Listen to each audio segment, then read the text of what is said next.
the Pune bomb blast. Muslim suspect. And it's continuously there for many days. They don't know who did it.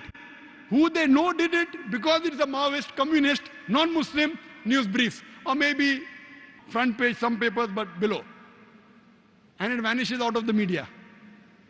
So the major cause is the media. Media and Islam, war or peace. Unfortunately, Muslims are very weak in media. Very weak. We may have good media about song channel, dance channel, many. But Islamic channels, unfortunately. Yes, I do know there are black sheep in the community. But yet, with all the black sheep, yet as a whole, the Muslims are the biggest teetotalers in the world. I know some Muslims who can drink the non-Muslim under the table. But as a whole, the biggest community of teetotalers in the world are Muslims. The biggest community as a whole that gives charity, they are Muslims. There is no non-Muslim, no human being in the world who can show a candle to a practicing Muslim as far as modesty is concerned, as far as sobriety is concerned, as far as human values are concerned, as far as ethics are concerned. No human being can show a candle to a practicing Muslim as far as modesty is concerned, as far as sobriety is concerned, as far as human values are concerned, as far as ethics are concerned. And I always give the example. Suppose you want to judge how good a car is, and latest as 600 model of Mercedes is launched in the market, 2010 model. You want to test the car. You put behind the steering wheel a driver who does not know how to drive, and he bangs up the car. He has an accident. Who will you blame? Will you blame the car or the driver? Driver. If you want to know how good the car is, you have to know the specifications. What is the pickup? What are the safety measures? What is the ratio? What is the average of the car? Anti-brake locking system. Look at the specifications.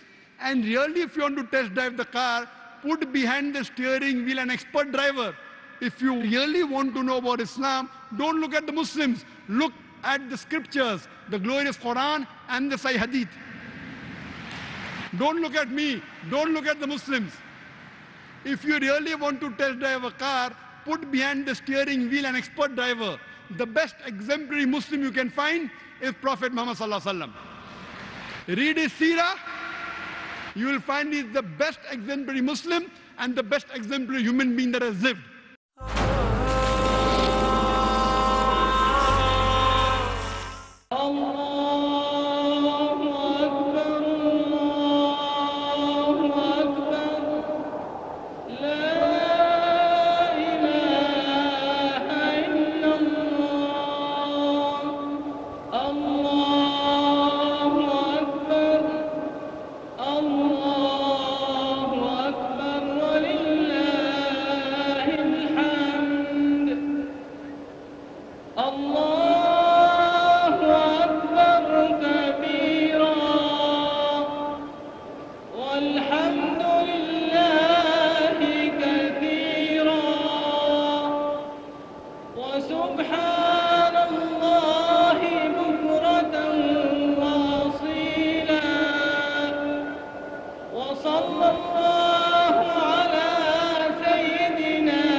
Exposing the truth, dispelling lies.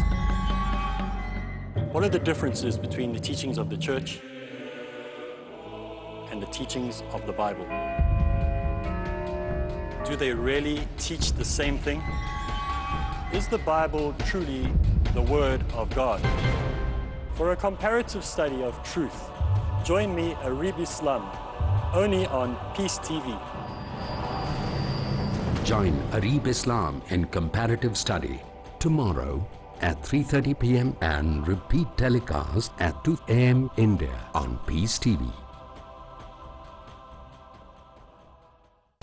Jameel Rashid Rashid. Living in the West. A very important topic that we're going to look into and expound upon. I have with me today Sheikh Haytham Al-Haddad. The West, home to over 45 million Muslims. Al-Islam as the supreme law, but that is not the situation here. In analysis, their present status, challenges, How to interact with your neighbor, how to be involved in a political dimension. opportunities and future. All our actions are governed by what Allah Jalla wa Ala and His Messenger said, Haytham Al-Haddad. which means that it is part of fiqh. Fiqh in brief is life. How to live is fiqh. Join Sheikh Haytham Al-Haddad as he discusses critical issues Muslims face, like dealing with non-Muslims, the importance of identity, and conforming in a multicultural society in Living in the West. Next on Peace TV.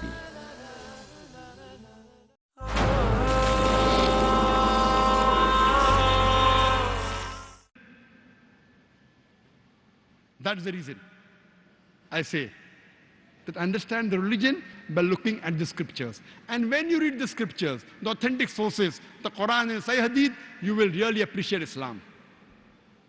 And I'd mentioned last time that after 9/11, there was a new entry in the most 20 common questions, the word jihad. So when the new entry comes, the last one goes away. So previously in the book which I wrote before 2001, the 20th one is the non-Muslims object, that why do you call non-Muslims as kafir? Now it is out of the list. You know, normally you have the important misses. So today I will call it the important misses, which is no longer in the list, but I'll give the answer because the answer is short. Many non-Muslims say that why do the Muslims abuse us by calling us kafir? The reply to this question is, what is the meaning of the word kafir? Kafir comes from the Arabic root word kufr, which means to reject, which means to conceal. In Islamic context, kafir is a person who rejects the truth of Islam. So if I have to translate into English, in common English or layman's English, kafir means a non-Muslim. So if I call the non-Muslim a non-Muslim, in Arabic I say kafir, why should he feel bad?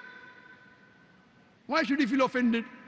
And if they say that, why do you call us kafir? The only way I can stop calling you a kafir is if you accept Islam. Then I say you're not a kafir, you're a Muslim. That was in brief regarding the replies to the common questions. And now, inshallah, as suggested, we'll have an open question and answer session. And I request that to give more chance to the non-Muslims so that we give them the first chance. And any question on Islam and comparative religion, any questions that you have regarding Islam, any misconception, any queries, you're most welcome to ask. Wa akhiru da'wana alhamdulillahi rabbil alameen.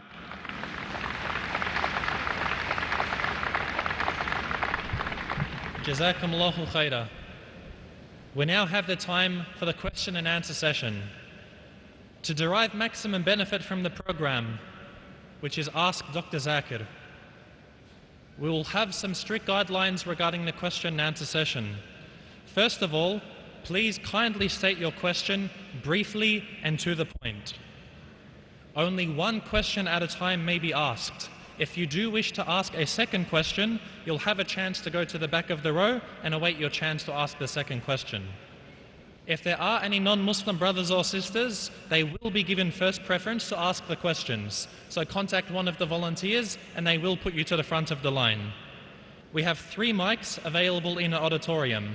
1 to my left for the brothers, 1 in the center of the auditorium, and 1 in the back for the sisters. Lastly, we kindly request that you state your name and your profession before putting forth your question.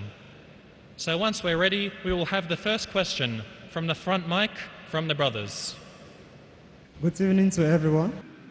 I am a security guard by profession from Central Africa, Cameroon. I have been leading people to go to the washroom and to go to the prayer room also. And then this little boy, he came and I led him to the washroom. And he now said he wants to discuss something with me. When I opened up to him, he tried to convince me to become a Muslim. That is good for me. And I asked him,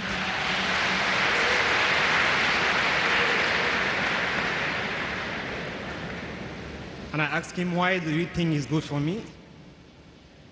He said that I should try it, I will never regret. And I told him I have listened to the speakers. I'm highly convinced that Islam is the best religion.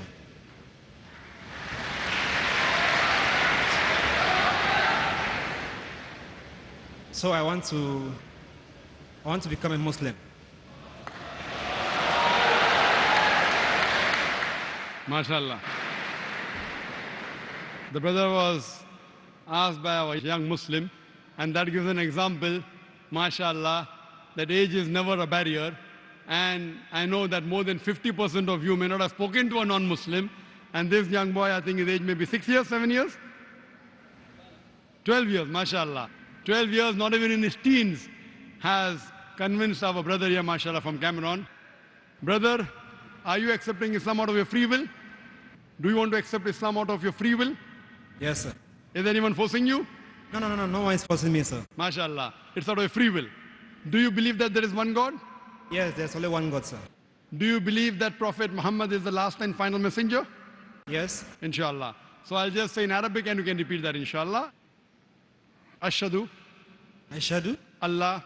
Allah. Ilaha. Ilaha. Illallah. Illallah. Wa ashhadu. Wa ashhadu. Anna. Anna. Muhammadan. Muhammadan. Abduhu. Abduhu. Wa rasuluhu. Wa rasul. I bear witness. I bear witness. That. There is no God. There is no God. But Allah. But Allah. And. Prophet Muhammad. Prophet Muhammad. Is. His messenger and servant. His messenger. And servant. And servant. MashaAllah. MashaAllah. You're a Muslim, MashaAllah. May Allah reward you. And I pray to Allah subhanahu wa ta'ala that may He guide you. And I pray to Allah subhanahu wa ta'ala, may He grant you Jannah. And I pray also that may that youngster, MashaAllah. And I request the brothers that whenever you meet a new Muslim, be kind to him, be patient with him, and whatever help they require, inshallah. And there are many organizations here in Dubai. If you require any information regarding Islam, you're most welcome to contact them. Jazakallah, brother. We'll have the next question from the sister's mic. Assalamu alaikum, Sheikh. There's a sister here who was convinced and she also wants to make her shahada. MashaAllah, I thought it was the question answer session turned into a shahada session. Yes. Sister, what's your name? My name is Eddie from Philippines. Are you convinced about Islam, sister? Yes, I am. Is anyone forcing you to accept Islam or it's of a free will? No, it's my free will. Do you believe there is one God? Yes, I do believe. Do you believe that Prophet Muhammad is a messenger of God? Yes, I do believe. Inshallah, I'll say in Arabic and you can repeat, sister. Inshallah. Ashhadu. Ashhadu. Allah. Allah. Ilaha. Ilaha. Illallah. Illallah. Wa ashhadu. Wa ashhadu. Anna. Anna. Muhammadan. Muhammadan. Abduhu. Abduhu. Wa rasuluhu. Wa rasuluhu. I bear witness. I bear witness. That. There is no God. There is no God. But Allah. But Allah. And Prophet Muhammad. And Prophet Muhammad. Is the messenger. The messenger. And servant of Allah. And the servant of Allah. The servant of Allah. MashaAllah. Sister, you have become a Muslim, alhamdulillah. And I pray to Allah subhanahu wa ta'ala that may He grant you Jannah.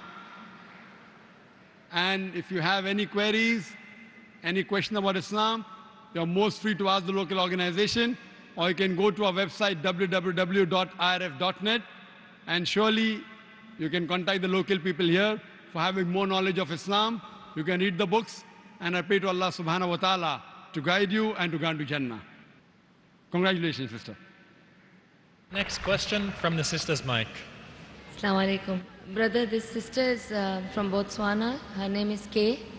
She insists that she will not ask on the mic, so she's asked me that I should ask for her. But I made her stand so that you know that this is the sister whose question it is. She wants to know, why do Muslim men rarely smile? Is it prohibited in Quran to smile?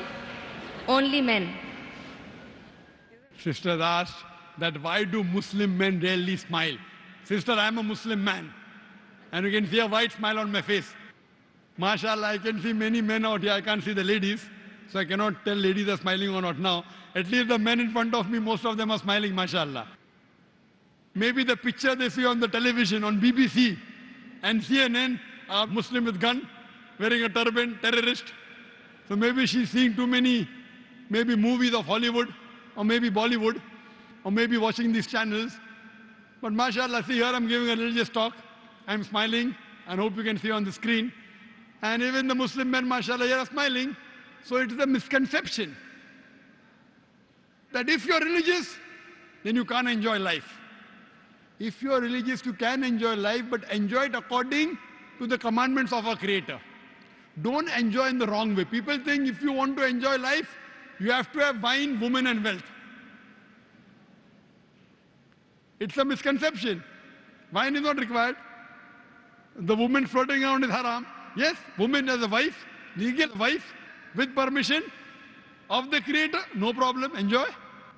Therefore the Quran says in Surah Rum chapter 30 verse 21, Allah subhanahu wa ta'ala has put love and mercy between the hearts of the husband and wife.